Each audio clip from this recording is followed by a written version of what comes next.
Hello friends, আজকে 8ই জুলাই লক্ষ্মী ঝাঁপি এপিসোডে দীপ আর তার পরিবার ঝাঁপিকে খুঁজে পাচ্ছিল না সকাল থেকে।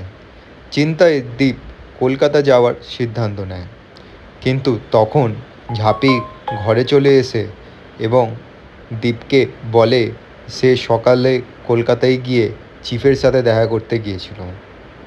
দীপ প্রথমে রেগে গেলেও পরে বুঝতে পারে, আর তারপর তারা দুজনে চিফের সাথে দেখা করে এবং ঝাঁপি চিফকে বোঝায় আইডেন্টিটি রিভিল হলেও ঝাঁপি সবসময় মিশনে দেবকে হেল্প করেছে এবং তারা একে অপরকে হেল্পই করেছে, ক্ষতির কারণ হয়ে দাঁড়ায়নি।